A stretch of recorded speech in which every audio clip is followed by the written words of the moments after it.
Wales film international உடைய முதல் படமான எல்கேஜி திரைப்படத்தின் வெற்றி பிரஸ் மீட் வருகை தந்திருக்கும் பத்திரிகையாளர்கள், ஊடக நண்பர்கள் அனைவருக்கும் என்னுடைய முதற்கண் வணக்கத்தை உரித்தாக்குகிறேன். மேடையில் இருக்கிற அனைவருக்கும் என்னுடைய அன்பு வணக்கங்கள். இந்த படம் எல்கேஜி படம் நாங்கள் நிச்சயமாக எதிர்பார்த்த வெற்றி படம். ஆனால் நான் அதை முதல் ப்ரெஸ் மீட்லேயே நான் சொல்லியிருக்கேன், நீங்கள் படம் ரிலீஸ் ஆகும் அப்போ பாருங்கள், உங்களுக்கு எல்லாருக்கும் தெரியும் அப்படின்னு சொல்லிட்டு. பட் எல்கேஜி படத்தை ரொம்ப பெரிய லெவலில் மக்களுக்கு கொண்டு போய் சேர்த்த பத்திரிகை நண்பர்களுக்கு, ஊடக நண்பர்களுக்கும் என்னுடைய மனமார்ந்த நன்றியை இந்த நேரத்தில் தெரிவித்துக் கொள்கிறேன். எனக்கு பர்சனலாகவும் பத்திரிகை நண்பர்கள் எப்போவுமே ஹெல்ப்ஃபுல்லாக இருக்காங்க. ஸோ இந்த படத்தின் மூலமாகவும் அதை நிரூபிச்சிருக்கீங்க. அதற்கான மீண்டும் என்னுடைய நன்றி. அடுத்தபடியாக எல்லாருக்கும் தெரியும், ஏற்கனவே ஆர்ஜே பாலாஜி இந்த படம் எப்படி உருவாச்சுன்னு போன ப்ரெஸ் மீட்லேயே சொல்லியிருக்காப்புல, அண்ணன் நிறைய பேட்டிலையும் சொல்லியிருக்காப்புல. எனக்கு பாலாஜி ஒரு 3 வருஷமாக தெரியும், ஏஎல் விஜய் இயக்குனர் மூலிமா. அப்படி ஒரு நல்லா பழகிட்டு இருந்தோம். என்னுடைய வேல்ஸ் பல்கலைக்கழகத்துக்கு ஒரு 2 ஃபங்க்ஷனுக்கு கூப்பிட்டு போனேன். அந்த ஒரு நட்பு. திடீர்னு ஒரு நாள் என்னை பார்க்கணுன்னு சொன்னார். வாங்க பார்க்கலான்னு ஒரு காரில் அடையாறுலேருந்து அவர் வீட்டு வரைக்கும் போயிட்டு இருந்தோம். ஏன்னா அவர் வீடை தாண்டி தான் என் வீடு. அப்போ அந்த ஒரு 10 மினிட்ஸ் ட்ராவலில் இந்த ஒரு நாட்டை சொன்னார். சொன்ன உடனே எனக்கு ரொம்ப பிடிச்சிருந்தது. நான் உடனே பண்ணிடலாம் பாலாஜி, நீயே ஹீரோவாக ஆக்ட் பண்ணிவிடுங்க அப்படின்னு சொன்ன உடனே அவருக்கு ரொம்ப சந்தோஷமாகிடுச்சு. ஸோ அதுக்கப்புறமா என்னுடைய டீம், ஏன்னா இந்த படம் என்னுடைய நெவ்யூ அஸ்வின், வருண், இவங்கெல்லாம் தான் ப்ரொடக்ஷனில் ஃபுல்லாக இன்வால்வ் ஆனவங்க. நான்லாம் ப்ரொடக்ஷனில் இன்வால்வ் ஆகலை, ஏன்னா என்னால் ஆக முடியாது. அதனால் அவங்கக்கிட்ட விட்டுருந்தேன். அவங்க பாலாஜி டீமோடு சேர்ந்து ரொம்ப சிறப்பாக பண்ணிட்டாங்க. பாலாஜி இந்த நாட்டை சொன்ன உடனே எனக்கு, நான் அரசியல்லையும் இருந்திருக்கிறேன், சினிமாலேயும் இருந்திருக்கிறேன், எஜுகேஷன்லேயும் இப்போ இருந்துக்கிட்டு இருக்கிறேன். ஸோ எனக்கு ரொம்ப பிடிச்சிருந்தது. இன்னைக்கு இருக்கிற வரப்போகிற தேர்தலுக்கு இந்த படம் ஒரு நிச்சயமாக ஒரு எடுத்துக்காட்டான படம்.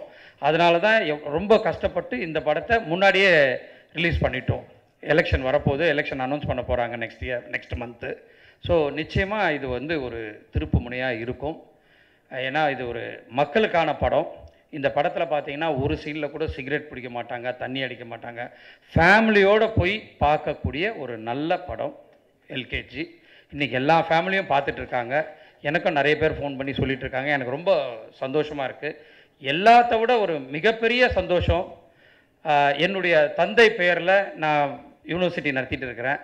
எனக்கு தந்தை நடிகர், உங்களுக்கு எல்லாருக்கும் தெரியும், புரட்சித் தலைவர் எம்ஜிஆரோட நிறைய படங்களில் நடித்தவர்.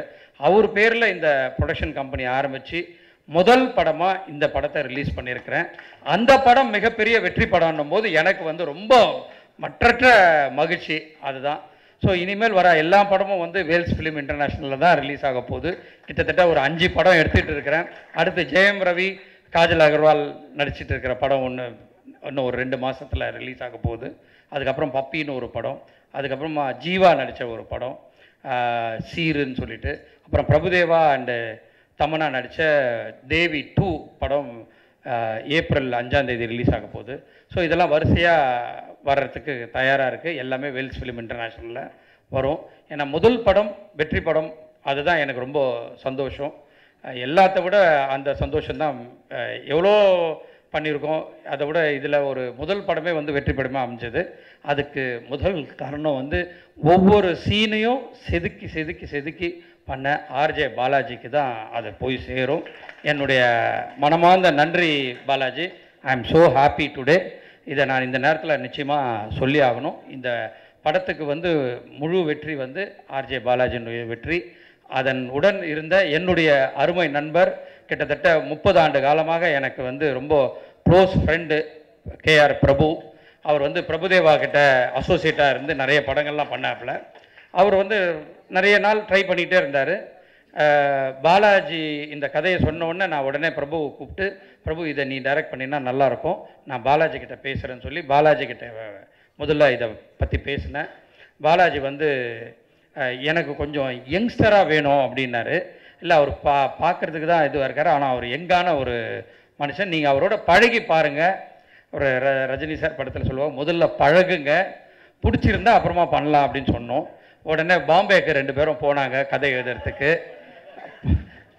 போய் ஒரு வாரம் 10 நாள் இருந்து கதையை முடிச்சுட்டு வந்தாங்க. வந்த உடனே பழகி 2 பேரும் ரொம்ப சந்தோஷமாக டைரக்ட் பண்ணுறேன்னாங்க. ஸோ இந்த படம் வந்து ரொம்ப நல்லா வந்துருது. அதுக்கு 2 பேர் தான் காரணம். அதுக்கப்புறமா இந்த படத்தில் நான் நிறைய படங்கள் எடுத்துகிட்டு இருக்கேன். ஆனால் ஒரு படத்தில் கூட ஒரு டைரக்டர்கிட்டையோ ஒரு ஹீரோக்கிட்டையோ யார்கிட்டையுமே நான் பேசுனதே கிடையாது. 5 படம் ஷூட்டிங், ஒரே நாளில் 5 படம் ஷூட்டிங் நடக்கும். ஆனால் நான் எனக்கு தெரியாது எங்கெங்கே நடக்குதுன்னு சொல்லிட்டு. ஆனால் இந்த ஒரு படத்தில் மட்டும்தான் பாலாஜி எனக்கு தினமும் ஃபோன் பண்ணுவாப்புல, அங்கிள் இந்த கேரக்டருக்கு இவரை போட்டால் எப்படி இருக்கும், சூப்பராக இருக்கும்ப்பா, உடனே போட்டுருங்க, நீங்கள் ஒரு வார்த்தை பேசிடுறீங்களா அப்படின்னாரு. ஜேகே ரித்தீஷ் முதல்ல இந்த கேரக்டருக்கு எனக்கு ராமராஜன் வேணும், ராமராஜன் இல்லைன்னா எனக்கு ஜேகே ரித்தீஷ் வேணும் அப்படின்னு ஒத்த காலில் நின்னார். உடனே ஜேகே ரித்தீஷ், அண்ணா நீங்கள் அண்ணா நான் படமே நடிக்கிறது இல்லைண்ணா, இப்போ போய் என்னை கூப்பிட்டு நடிக்க சொல்கிறீங்களேண்ணா. இல்லைண்ணா இந்த படத்தில் நீங்கள் நடிங்க, உங்களுக்கு நிச்சயமாக ஒரு நல்ல பேர் கிடைக்கும், நீங்கள் என்ன நிஜ வாழ்க்கையில் செஞ்சிட்ருக்கீங்களோ அதைத்தான் இந்த படத்தில் வந்து நீங்கள் செய்ய போகிறீங்கண்ணா அப்படின்னு சொன்னேன். உடனே அவர் என்ன கதை ஏது கேரக்டர் எதுவுமே கேட்காம நேராக வந்து ஷூட்டிங்க்கு வந்துட்டார். ராமராஜன் மாதிரியே கலர் ஷர்ட்டு போட்டுட்டு வந்துட்டார். அந்த ஷர்ட்டெல்லாம் கூட அவரே தச்சுக்கிட்டு வந்துட்டார், நாங்கள் வாங்கி கொடுக்கல ஷர்ட்டை. அதை அந்த நேரத்தில் நாம் சொல்லியே ஆகணும். அது மட்டும் இல்லை, அங்கே வந்திருந்த ஜூனியர் ஆர்டிஸ்ட் எல்லாருக்கும் அவரே பணமும் கொடுத்துருவார். அதெல்லாம் எனக்கு கொஞ்சம் மிச்சமாச்சு. அதனால் வந்து கண்டிப்பாக வந்து ரித்தீஷ் அண்ணனை நான் எடுக்கிற படத்தில் எல்லா படத்துலையும் போட்டாக்கா எனக்கு கொஞ்சம் சௌகரியமாக இருக்கும்னு அப்படின்னு நம்புகிறேன். அடுத்தபடியாக இந்த ஒரு சிஎம் கேரக்டர், இந்த போஜப்பன் கேரக்டருக்கு அதாவது எல்லாமே வந்து பாலாஜி தான் சொல்லுவார். இதில் ராம்குமார் சார் வந்தாருன்னா ரொம்ப கம்பீரமாக இருக்கும், சிவாஜி சார் வரா மாதிரியே இருக்கும். அதுக்கு என்ன கேட்டிருப்பா, எனக்கு கூட பிரபு சார் ரொம்ப நல்ல ஃப்ரெண்டு, நான் வேணால் அவர் த்ரூ கேட்குறேன். இல்லை நீ முதல்ல கேளு, அவர் முடியாதுன்னு சொன்னார்னா அதுக்கப்புறமா நான் போய் பேசுகிறேன் அப்படின்னு சொல்லியிருந்தேன்.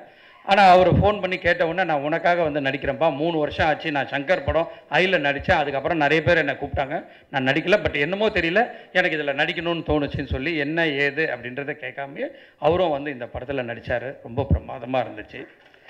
அண்ணா ரொம்ப சந்தோஷம் அண்ணா, நீங்கள் வந்து நடித்ததில்லை, நீங்கள் பெரிய ப்ரொடியூசரு, நீங்கள் வந்து எனக்கு ஃபோன் பண்ணி அப்பா என்னை நல்லா ட்ரீட் பண்ணாங்க, உங்கள் கம்பெனி வந்து ரொம்ப நல்லா பண்ணாங்க படம் அப்படின்றத சொல்லும்போது எனக்கு ரொம்ப மகிழ்ச்சியாக இருந்தது.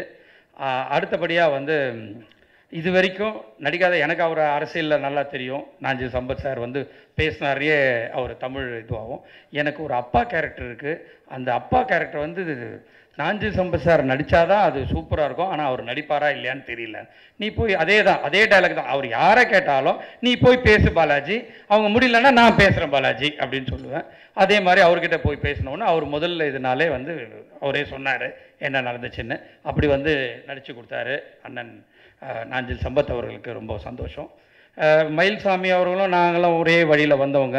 எனக்கு அவர் 40 ஆண்டு காலமாக அவர் நண்பர், அவர் கல்லூரியில் படிச்சுட்டு இருக்கும்போது இருந்தது. அவர் தான் இந்த கேரக்டருக்கு போதும், வேறு யாருமே சரியாக வராது அப்படின்னாங்க. அதனால் அவரை வந்து ரொம்ப சிறப்பாக இதில் வந்து நடித்து கொடுத்தாரு. ரொம்ப சந்தோஷம் மயில்சாமி. அப்புறம் ஹீரோயின், நிறைய ஹீரோயினை திங்க் பண்ணோம். ஏன்னா பாலாஜி முதல் முறையாக இதில் ஹீரோவாக நடிக்க போகிறாப்புல. அதனால் நான் முதல்ல கேட்டது, பாலாஜி உனக்கு சோலோ ஃபைட் இருக்குதா, சோலோ டூயட் இருக்குதா? அதெல்லாம் எதுவுமே இல்லை அங்கிள், இது வந்து ஒரு வேறு மாதிரியான படம் அப்படின்னு சொன்னாப்புல. ஏன்னா அந்த மாதிரி ஒரு ஒரு அதாவது பாலாஜி இந்த படத்தில் நடிச்சிருக்காப்புலையா அப்படின்றதே தெரியாது. ஒரு யதார்த்தமாக இருக்கும், ஒரு கேரக்டரை அப்படியே உள்வாங்கிட்டு அது வந்து ஆக்ட் பண்ணாப்புல, ஒரு நேச்சுரலாக இருந்தது. இன்னும் பாலாஜி நிறைய ஹீரோவாக உனக்கு படம் வரும், பட்டு கரெக்டாக பார்த்து நல்ல படமாக செலக்ட் பண்ணி ஒத்துக்கணும். அதுதான் வந்து இன்றைக்கி காமெடியன்ஸ் எல்லாம் ஹீரோவாகி என்ன நிலைமையில் ஆயிருக்காங்கன்றத மனசில் வச்சுக்கிட்டு அதுக்கு தகுந்த மாதிரி படம் பண்ணணும் பாலாஜி. அப்புறம் ஹீரோயின் வந்து நிறைய பேரை சூஸ் பண்ணும்போது பாலாஜி தான் அந்த ஹீரோயினும் சொன்னாங்க. அப்படியே அந்த படத்தில் நடிச்சிருக்காங்க. ஆமாம், ரொம்ப அவங்களுக்கு ஃபேன் ஃபாலோயர்ஸ் நிறைய இருக்கிறாங்க. நிச்சயமாக இந்த படத்துக்கு அவங்க சூட்டபுளாக இருப்பாங்க அப்படின்னாங்க. அதே மாதிரி படம் முடிஞ்சு தான் நான் படம் போட்டு பார்த்துட்டு தான் இது பண்ணேன். பாலாஜி நீ சொன்ன மாதிரியே அந்த கேரக்டரை கச்சிதமாக நீட்டாக ரொம்ப சிம்பிளாக வெரி குட்டாக பண்ணியிருக்காங்க அப்படின்னு சொன்னேன். ஸோ இந்த படத்தில் நடித்த எல்லா கேரக்டர்ஸுமே அந்தந்த கேரக்டருக்கு தகுந்த மாதிரி ஒரு சூஸ் பண்ணி இது பண்ணாங்க. அப்புறமா அண்ணா அப்பப்போ பிரபு கிட்டே ஃபோன் பண்ணி, என்ன பிரபு எப்படி போயிட்டுருக்கு, எவ்ரி திங் இஸ் ஸ்மூத் அப்படின்னா, ஒன்றுமே பிரச்சனை இல்லைப்பா, எல்லாமே நல்லா போயிட்டுருக்கு, நோ ப்ராப்ளம், நாங்கள் சொன்ன மாதிரி சொன்ன டைமுக்கு எடுத்து. அதுதான் இருக்கிறதுலையே ப்ரொடக்ஷனில் டைரக்டர்ஸு தப்பு பண்ணுறது. ஒரு படம் வந்து 50 நாளில் எடுத்து முடிக்கணும்னா அதை 50 நாளில் எடுத்து முடித்தாங்கன்னா அந்த படம் நிச்சயமாக சக்ஸஸ். அந்த படத்தை 100 நாளுக்கு எடுத்துகிட்டு போயிட்டாங்கன்னா நிச்சயமாக அந்த படம் சக்ஸஸ் ஆனாலும் லாபம் வராது. நான் உண்மையிலே வந்து நிறைய பேர் பேசினாங்க. நான் வந்து என்னுடைய அப்பா வந்து இந்த சினிமாவில் இருந்த ஒரே காரணத்தினால அதனுடைய பேஷனாகவும் என்னுடைய தங்கச்சி பையன் வருண் வந்து ஹீரோவாக ஆயிருக்கிறான்றதுக்காகவும் தான் நான் இந்த சினிமா ஃபீல்டுக்கே ஆஃப்டர் 15 இயர்ஸ் நான் வந்திருக்கேன். வந்தபோது இதை ஒரு பேஷனாக தான் நான் பண்ணிகிட்ருக்கேன் ஒழிய இதை வந்து ப்ராஃபிட் மேக்கிங்காக நான் பண்ணலை. ஃபைனலாக வந்து இந்த படத்தை பார்க்காமலேயே என்கிட்ட வந்து நிறைய பேர் வந்து இந்த படத்தை பற்றி நாங்கள் வாங்கிக்கிறோம் டிஸ்ட்ரிபியூஷன் அப்படின்னு சொல்லி கேட்டாங்க, டிஸ்ட்ரிபியூட்டர்ஸு. பட்டு நான் என்னமோ எனக்கு தெரியல, சக்தி வேலை பற்றி விசாரித்ததில் அவர் வந்து கடைக்குட்டி சிங்கம் பண்ணார். அந்த படத்தில் வந்து ரொம்ப ப்ராஃபிட் எடுத்துகிட்டு போய் அந்த கம்பெனிக்கு கொடுத்தாரு. அதாவது இருக்கிற டிஸ்ட்ரிபியூட்டரில் ஒரு ஜென்யூனான டிஸ்ட்ரிபியூட்டர் வந்து சக்திவேல் அப்படின்னு சொல்லி சொன்னாங்க. அதனால் எல்லாரும் கேட்ட விலையை விட இவர் கம்மியாக தான் கேட்டார். பட் இருந்தாலும் நான் இவர் வந்து இந்த படத்து மேலே இருக்கிற ஒரு பேஷனில் நீங்கள் எவ்வளோ தேட்டர் எடுப்பீங்கன்னாரு. நான் ஈஸியாக ஒரு 300 தேட்டர் எடுப்பேன்னாரு. ஆனால் 300 தேட்டருக்கு மேலே தான் இந்த படத்தை வந்து ரிலீஸ் பண்ணார். இது வந்து படம் வந்து ஒரு சின்ன படம் தான், ஏன்னா பெரிய ஹீரோ கிடையாது. ஆனால் பெரிய பெரிய ஹீரோ படமே வந்து 300 தேட்டர் 350 தேட்டரில் தான் ரிலீஸ் ஆகும். ஆனால் இந்த ஒரு புது ஹீரோவை வச்சு 310 தேட்டரில் ரிலீஸ் பண்ணார். Hats off to Sakthivelan. அது மட்டும் இல்லாமல் எல்லா டிஸ்ட்ரிபியூட்டரும் வந்து படம் ரிலீஸ் ஆகி நல்லா ஓடினாலும், சார் கொஞ்சம் பரவாயில்ல சார், அங்கே கொஞ்சம் கம்மியாகிடுச்சு சார், பட் இருந்தாலும் பரவாயில்ல சார், அப்படி தான் வந்து சொல்லுவாங்க. ஆனால் டே 1 இருந்து எந்தெந்த தேட்டரில் என்னென்ன கலெக்ஷன் சொல்லி எனக்கு வாட்ஸ்அப்பில் அனுப்பிச்சிக்கிட்டே இருந்தார். இப்படிப்பட்ட ஒரு டிஸ்ட்ரிபியூட்டரை நான் பார்த்ததே இல்லை. அது என்னுடைய 5 படத்தையும் என்ன வேலைக்கு அவர் எடுத்துக்கிறாரோ அவருக்கு தான் அந்த எல்லாத்தையுமே டிஸ்ட்ரிபியூஷனுக்கு கொடுக்க போகிறேன். அது வந்து இந்த இதுலேயே சொல்லிடுறேன். ஏன்னா உண்மையிலேயே நானும் ஒரு நிறைய படங்கள்லாம் இன்வால்வ் ஆகியிருக்கேன். இது வரைக்கும் ஒரு 15 படங்கள் எடுத்திருக்கிறேன். பட் இப்படிப்பட்ட ஒரு டிஸ்ட்ரிபியூட்டரை பார்க்கல. அதாவது வந்து எனக்கு இதில் லாபம், இதனால் எனக்கு ரொம்ப சந்தோஷம் அப்படின்ற சொன்ன எனக்கு தெரிஞ்சு ஒரே டிஸ்ட்ரிபியூட்டர் வந்து சக்தி. உங்களுக்கு ரொம்ப நன்றி. இந்த படத்தை ஒரு நல்ல, அதாவது ஒரு பேஷனோட இந்த தேட்டரில் போட்டால் இவ்வளோ க்ரௌடு வரும் சார், இந்த தேட்டரில் போட்டால் இவ்வளோ க்ரௌடு வரும்னு சொல்லி ஒவ்வொரு தேட்டரையும் செதுக்கி எடுத்து 310 தேட்டரில் வந்து ரிலீஸ் பண்ணி இன்றைக்கி சக்ஸஸும் பண்ணியிருக்காங்க. அதனால் எனக்கு வந்து ரொம்ப ரொம்ப ரொம்ப சந்தோஷமாக இருக்குது. ஸோ என்னுடைய மனமார்ந்த நன்றியையும் சக்திவேலுக்கு மெயினாக நான் சொல்லிக்கிறேன். இந்த படத்தை பார்க்காமையே வாங்கிட்டார். பார்த்துட்டு அதுக்கப்புறமா ரொம்ப சந்தோஷப்பட்டார். இது நிச்சயமாக வெற்றி அப்படின்னு சொன்னார். அதே மாதிரி வெற்றி படமாக ஆக்கிய உங்கள் அனைவருக்கும் என்னுடைய மனமார்ந்த நன்றியை தெரிவித்து விடைபெறுகிறேன். நன்றி, வணக்கம்.